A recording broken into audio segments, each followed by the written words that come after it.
से बोलिए माता रानी की जय। प्यारे भक्तगणों, आज की वीडियो में आप सभी श्रवण करेंगे गुप्त नवरात्रि की व्रत कथा। गुप्त नवरात्र हिंदुओं के बीच एक बड़ा धार्मिक महत्व रखती है। ये 9 दिन पूरी तरह से देवी दुर्गा की पूजा के लिए समर्पित है। साल में 4 बार नवरात्र आती है, जब भक्त सच्चे भाव के साथ माँ दुर्गा की पूजा करते हैं। इस दौरान माँ दुर्गा की गुप्त तरीके से पूजा की जाती है और इसका सीधा संबंध तंत्र विद्या से है।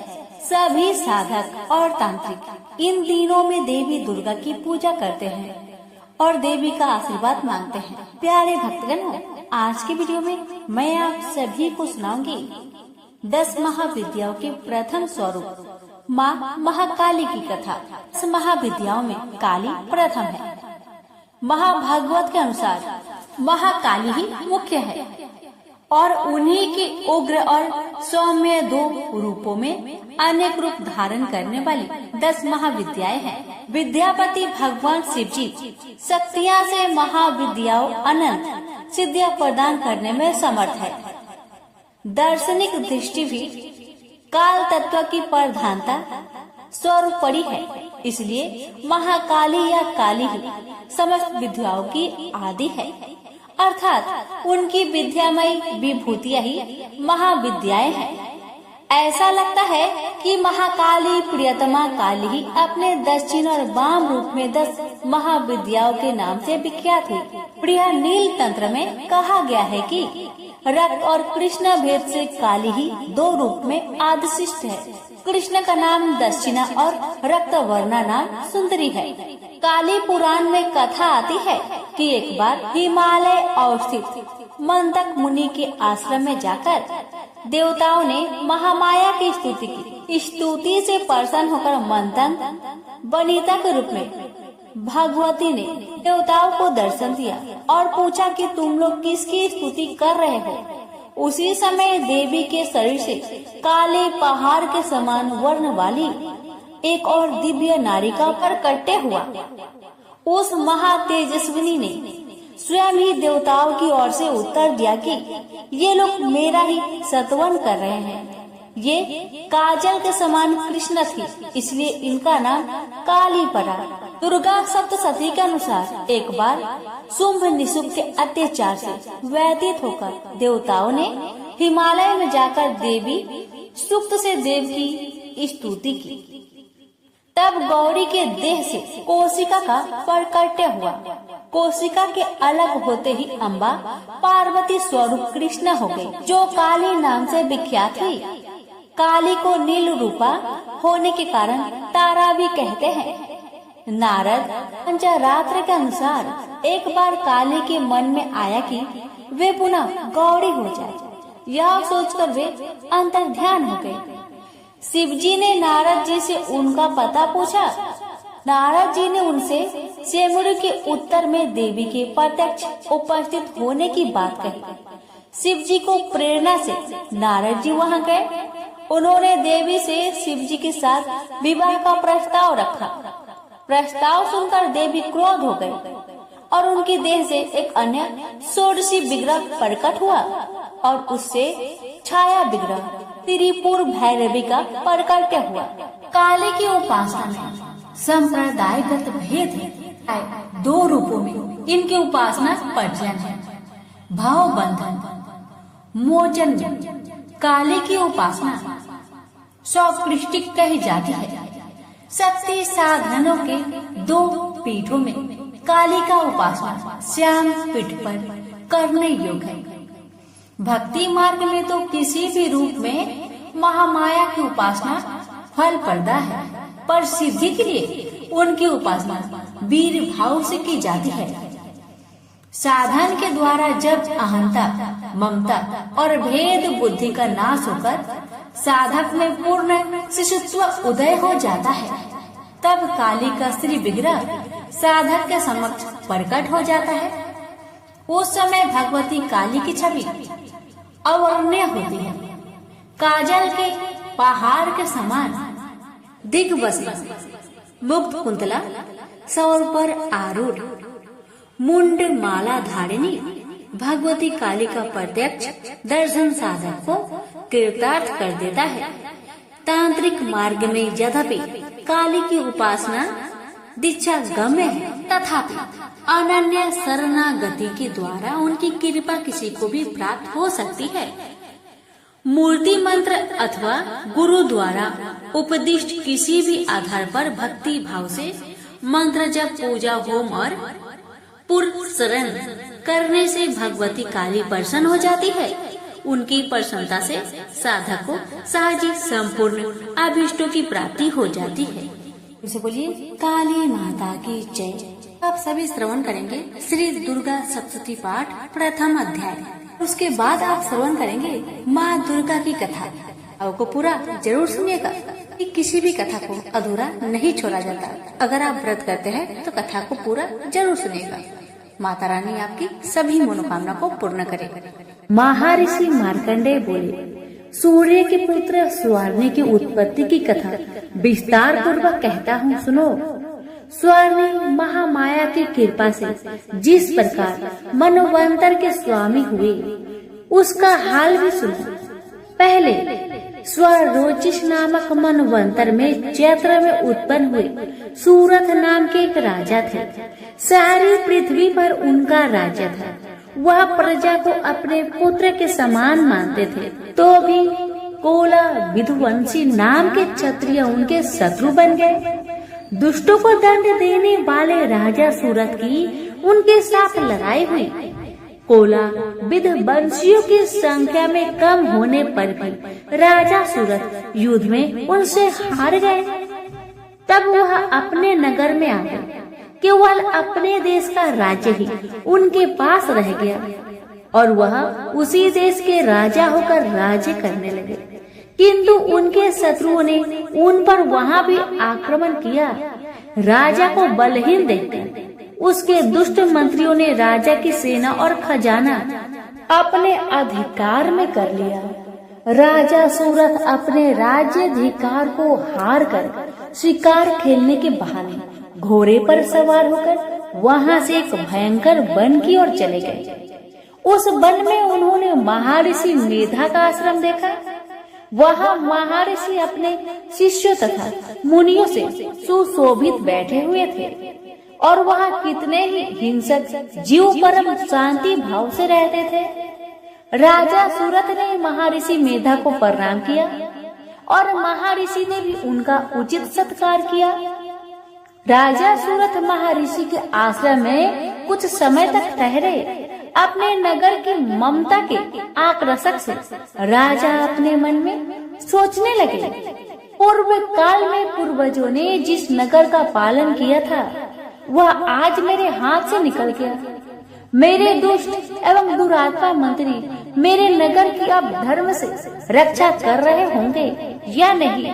मेरा प्रधान हाथी जो कि सदा मद की वर्षा करने वाला और सुरवीर था, मेरी बीमारियों के बस में होकर न जाने क्या दुख भोग रहा होगा।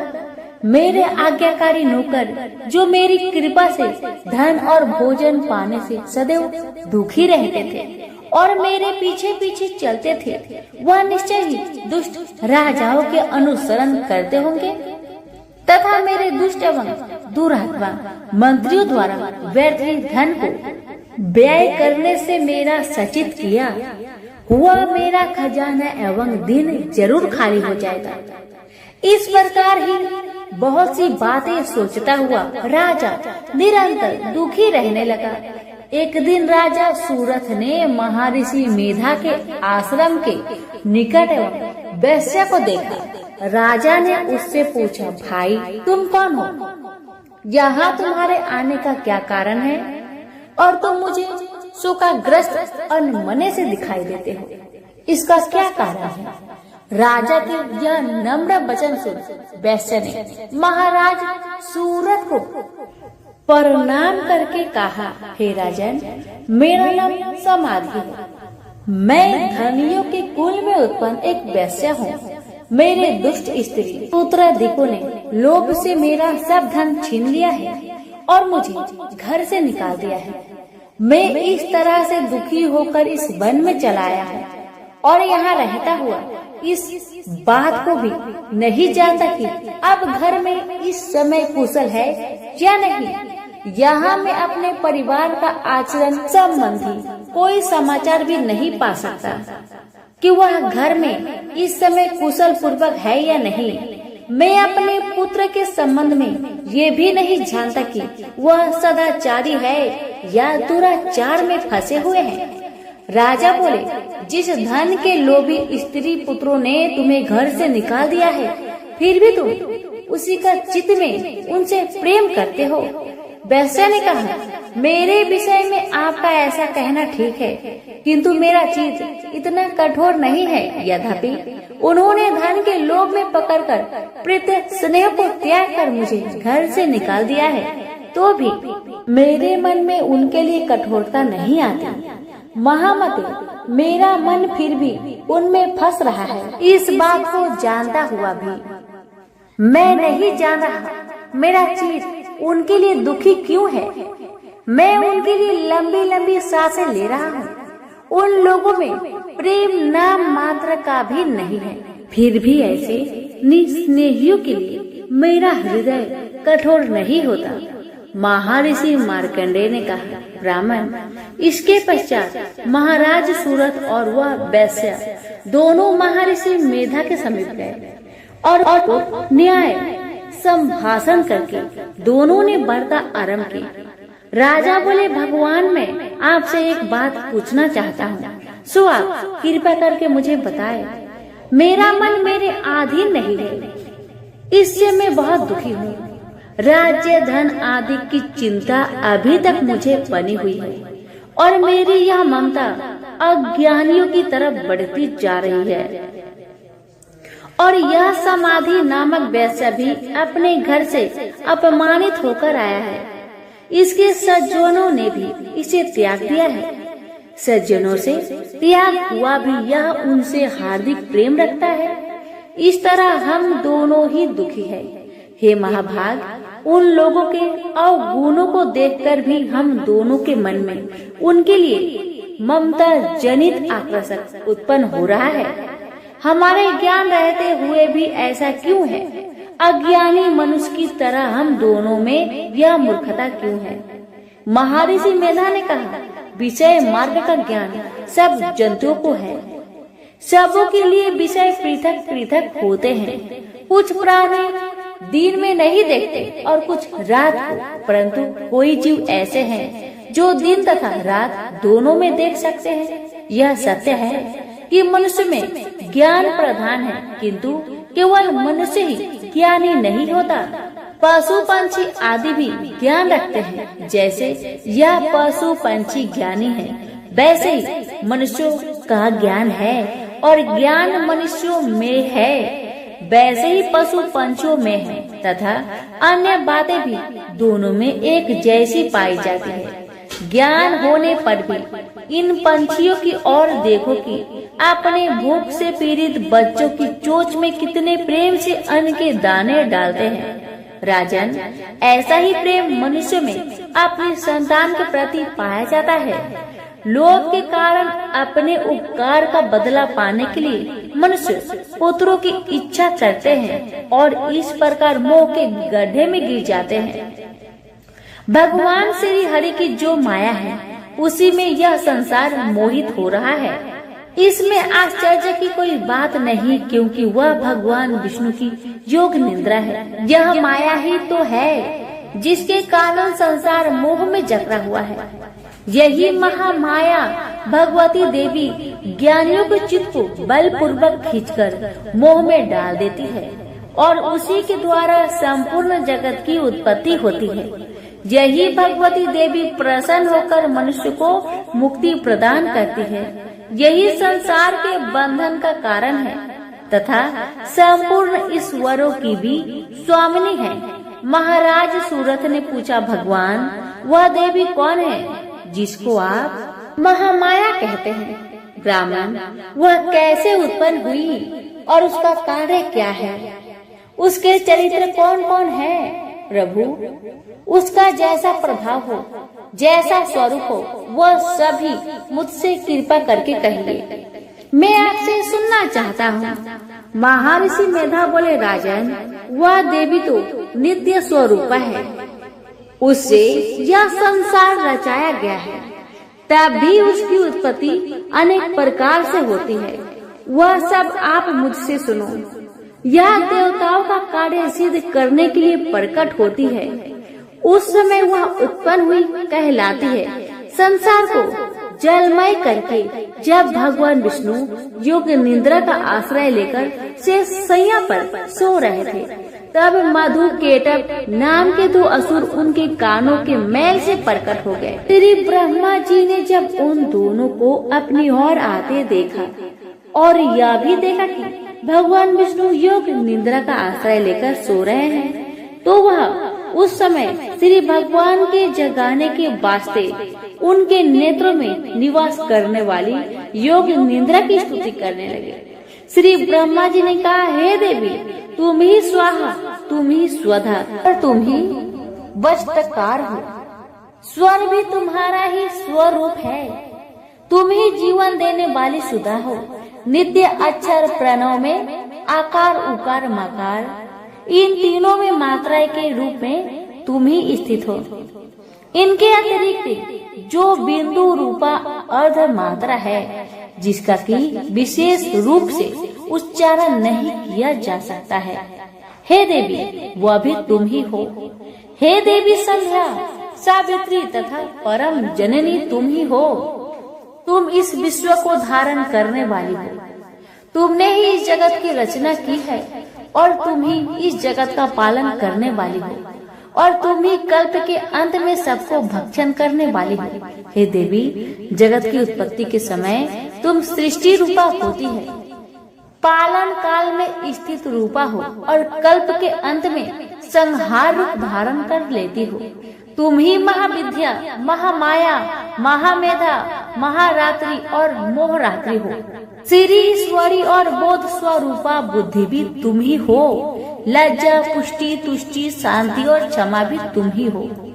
तुम खंड धारिणी, शूल धारिणी, घोर रूपा तथा गदा चक्र, शंख और धनुष को धारण करने वाली हो। बाण, भुसुंडी और पडिकिया भी तुम्हारे ही अस्त्र है। तुम सौम्य और सौम्यंतर हो।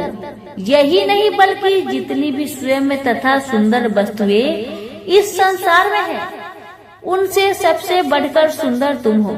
पर और अपर, सबसे परे रहने वाली सुंदर ही तुम हो।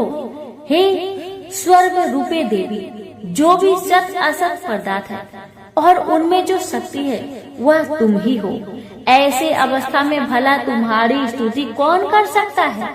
इस संसार के सृष्टि, पालन और संहार करने वाले जो भगवान हैं, उनको भी जब तुमने निद्रा के वशीभूत कर दिया है, तो फिर तुम्हारी स्तुति कौन कर सकता है? मुझे भगवान विष्णु तथा भगवान शंकर को शरीर धारण कराने वाली तुम ही हो। तुम्हारी स्तुति करने की शक्ति किसमें है? हे देवी, तुम तो अपने इन उद्धार प्रभाव के कारण ही परेशानियां हो। मधु और केटक जो भयंकर असुर है, इन्हें तो मोह में डाल दो और श्री हरि भगवान विष्णु को भी जल्दी जगा दो और उनमें इनके मार डालने की बुद्धि भी उत्पन्न कर दो। महर्षि मेधा बोले, हे राजा, जब ब्रह्मा जी ने देवी से इस प्रकार स्तुति करके भगवान को जगाने तथा मधु और केटक को मारने के लिए कहा, तो वह भगवान श्री विष्णु जी के सामने खड़ी हो गई। उनके ऐसा करते ही भगवान श्री हरि तुरंत जाग उठे और दोनों असुरों को देखा, जो कि अत्यंत बलवान तथा पराक्रमी थे और मारे क्रोध के जिनके नेत्र लाल हो रहे थे और जो श्री ब्रह्मा जी का वध करने के लिए तैयार थे। इस पर उन दोनों दुरात्मा असुरों के साथ भगवान श्री हरि पूरे 5000 वर्ष तक लड़ते रहे। एक तो वह अत्यंत बलवान तथा पराक्रमी थे, दूसरे महामाया ने भी उन्हें मोह में डाल रखा था। अतः वह श्री भगवान से कहने लगे, हम दोनों तुम्हारी वीरता से अत्यंत प्रसन्न हैं अतः तुम हमसे कोई वर मांगो। भगवान ने कहा, यदि तुम मुझ पर प्रसन्न हो तो अब तुम मेरे हाथों से मर जाओ। बस इतना सा ही वर मैं तुमसे मांगता हूँ। यह दूसरे वर से क्या प्रयोजन है? महर्षि मोधा बोले, इस तरह से जब यह धोखे में आ गए और अपने चारों ओर जल ही जल देखा तो भगवान श्री हरि से कहने लगे, जहाँ पर जल न हो, सूखी जमीन हो, उसी जगह हमारा वध कीजिए। महर्षि मेधा कहते हैं, भगवान तथास्तु कहकर भगवान श्री हरि ने उन दोनों को अपनी जांघ पर लिटाकर उन दोनों के सिर काट डाले। इस तरह से यह देवी श्री ब्रह्मा जी की स्तुति करने से प्रकट हुई थी। अब तुमसे उनके प्रभाव का वर्णन करता हूँ, सो सुनो। प्रेम से बोलिए माता रानी की जय। यहीं पर हमारी श्री दुर्गा सप्तशती पाठ प्रथम अध्याय समाप्त हुआ। चंडी माता की कथा। एक गांव में एक शिकारी परिवार रहा करते थे। धर्मकेतु और उसकी पत्नी निधा, उनकी 5 बेटी थी। एक भी बेटा नहीं था जो वंश को आगे बढ़ाए, इसलिए धर्मकेतु दूसरी शादी करना चाहता था। निधा बहुत चिंतित और उदास रहती थी। एक दिन देवी चंडी एक ब्राह्मणी भेष में निधा के पास भिक्षा मांगने गई। निधा के व्यवहार से चंडी प्रसन्न होकर कुछ मांगने को कहा।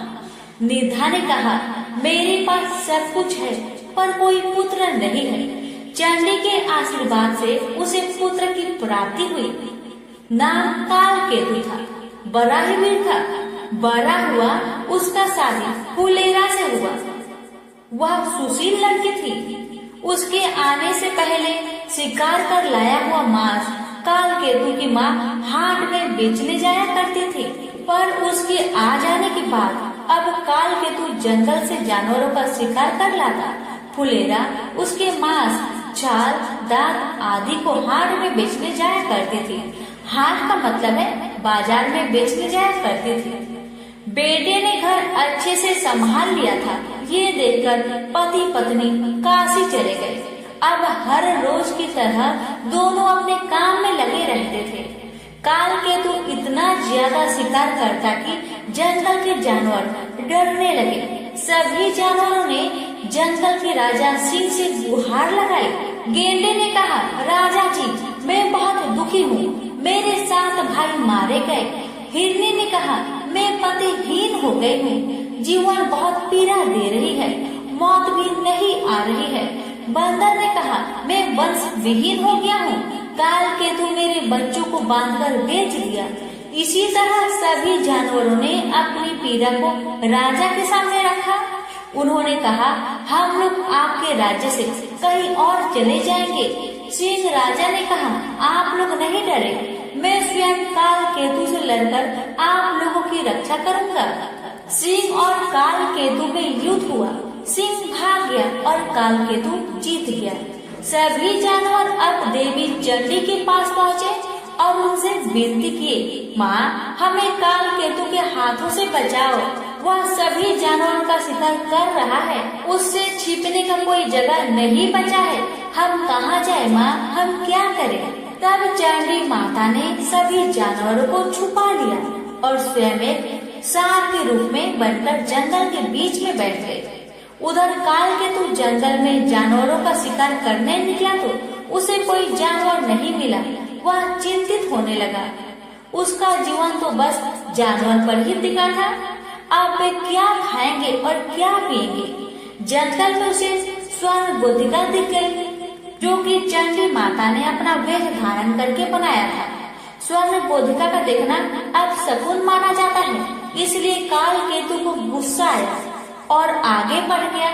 उसने पूरी जंगल छान मारी पर कोई जानवर नहीं मिला। उसका दिन बिगड़ गया।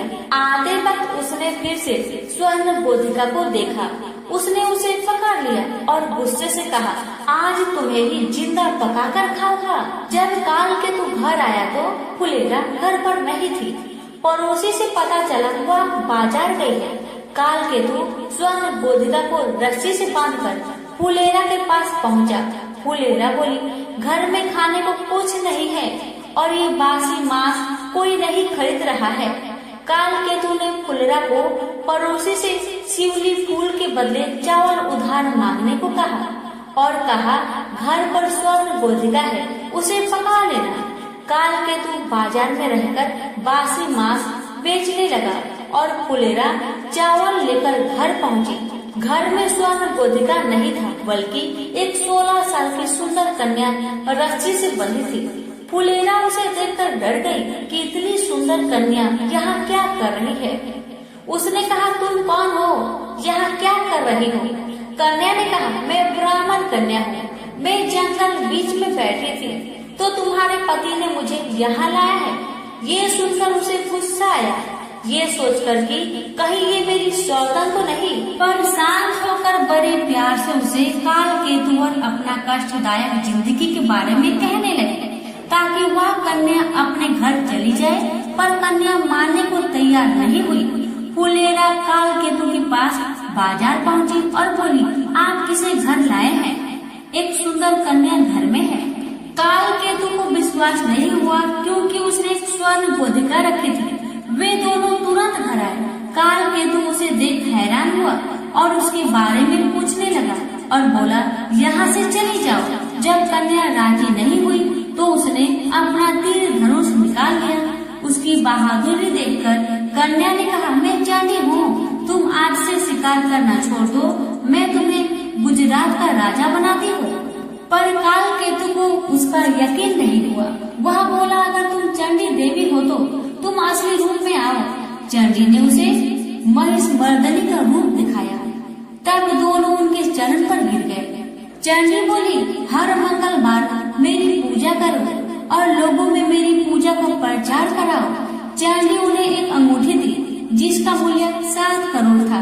फुलेरा बोली, माँ, गुजरात जंगल से भरा है, उसे काटने और शहर बनाने में ही सारा धन चला जाएगा। चंडी ने 7 सोने से भरा कलश दिया और वे कलश कैलाश पर्वत पर चली गई। काल केतु अंगूठी को बेचने के लिए शिव मुरारी के पास पहुंचा। वह काल केतु से हमेशा मांस उधार में लिया करता था, इसलिए उसे लगा कि काल केतु उधार का पैसा लेने आया है। वह अपनी पत्नी को बाहर भेजा और छिपकर सारी बातें सुनने लगा। काल केतु के कुछ बोलने से पहले ही उसकी पत्नी बोली, मुरारी घर पर नहीं है, उधार का पैसा कल दे देंगे। काल केतु बोला, आप पैसा कल दे देना, मैं तो ये अंगूठी तोड़वाने आया था, अब दूसरे दुकानदार के पास जाना पड़ेगा। इतना सुनकर मुरारी दौड़ते हुए आया और अंगूठी देखा और झूठ बोला कि ये अंगूठी पीतल का है। उसने सोचा झूठ बोलकर वह अंगूठी स्वयं हड़प लेगा। काल केतु ने सोचा कि अंगूठी देवी को ही लौटा देगा। रात में चंडी ने मुरारी को सपने में अंगूठी का उचित मूल्य देने को कहा। उसने दूसरे दिन काल केतु को 7 कोटि रुपए दिए। काल केतु गुजरात के जंगल को कटवाने के लिए मजदूर लगवाया। जंगल में बाघ के डर से मजदूर जंगल के अंदर जाने को तैयार नहीं हो रहे थे। तब काल केतु स्वयं जंगल जाकर बाघ से लड़ा और उसे मार डाला। जंगल काटकर गुजरात शहर बसाया गया, पर गुजरात राज्य में कोई प्रजा न थी। काल केतु ने चंडी से प्रार्थना की, तब उन्होंने इंद्रदेव तथा समुद्र की मदद से कलिंग राज्य में भारी बरसात करवाई। नद नदी में बाढ़ आ गई। लोग कलिंग से गुजरात भागकर आने लगे। इस तरह ब्राह्मण, काष्ट, मुस्लिम आदि अनेक जाति के लोग गुजरात में आकर रहने लगे। काल केतु राज्य को सही तरीके से चलाने के लिए अच्छी अच्छी नीतियाँ बनाई। राज्य में एक व्यक्ति भानुदत्त भी रहता था। उसने मीठी मीठी बातें कहकर काल केतु के दरबार में ऊंची पद हासिल कर ली थी। उसने सभी को तंग कर रखा था। वह सभी के सामान ले जाता पर पैसा नहीं देता था। उसके अत्याचार से सभी लोगों ने काल केतु से उसकी शिकायत की। काल केतु ने उसे सजा दिया। भानुदत्त को यह सहन नहीं हुआ और वह कलिंग राजा के पास काल केतु की शिकायत करने गया। भारुदत्त कलिंग राज के दरबार में पहुंचकर राजा से कहने लगा कि आपके रहते कोई और दूसरा राजा शासन कैसे कर सकता है। कलिंग राज ने उससे पूछा, कौन है? यदि तुम सच कह रहे हो तो दिखाओ हमें। भारुदत्त ने कलिंग राज के दूत को ये सब दिखाया। कलिंग राज ने काल केतु पर आक्रमण किया। दोनों के बीच भीषण युद्ध हुआ, पर काल केतु हार गया। उसे काल कोठरी में डाल दिया गया। रात को चंडी देवी ने कलिंग राज को सपने में दर्शन दी और बताई कि काल केतु को मैंने गुजरात का राजा बनाया है, उसे आजाद कर दो। उसी समय कलिंग राजा दौड़ते हुए आए और काल केतु को आजाद करवाए और उसे गुजरात का राजा बना दिया। भारुदत्त को सजा मिली। काल केतु खुशी खुशी अपना जीवन राज्य चलाने लगा। प्रेम से बोलिए चंडी मैया की जय। कथा अगर आपको अच्छी लगी हो तो कृपया करके वीडियो को लाइक करके और आगे सभी के पास शेयर अवश्य करें। तो प्रेम से बोलिए पांचों देवी माता की जय। माता रानी की कृपा आप पर, आपके परिवार पर, हम सब पर सदा बनी रहे। आप सभी का बहुत बहुत धन्यवाद।